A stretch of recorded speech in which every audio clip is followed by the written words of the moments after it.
அம்மாக்கு ரொம்ப நேரம் இல்லை. கடைசியா கடைசி ஆசையாமா? கடைசியா ஏதாவது உண்மையை மறைச்சிருந்தனா இப்பவே சொல்லிடு. எந்த உண்மைமா?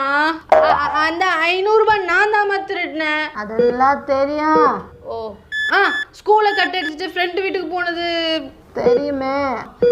பாட்டிக்கு இருமல் டானிக்கு பதில் அவசரத்துல அந்த எறும்பு பொடியை கொடுத்துட்டம்மா.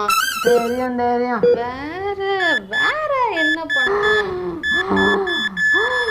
பாத்ரூம் லைட்டு போட்டுட்டு நான் இல்லைன்னு சொல்றது நான் தாம்மா. உங்களுக்கு பிடிச்ச அந்த கண்ணாடி டம்ளரை நான் தாம்மா உடைச்சேன். நீங்க குப்பையை சேர்த்து வச்சிருந்தீங்களா அந்த பிளாஸ்டிக் பேக், நான் தாம்மா குப்பையா இருக்குன்னு சொல்லிட்டு தூர போட்டேன். வேற ஒண்ணு நான் பெருசா பண்ண மாடே. வீடெல்லாம் கவரை காணணும்னு நான் எத்தனை நாளா தேடி இருக்கேன். சேர்த்து வச்ச கவரெல்லாம் கொண்டு போய் குப்பை தொட்டியில போட்டுருக்க. நீ வீடெல்லாம் குப்பை வீட்டுக்கு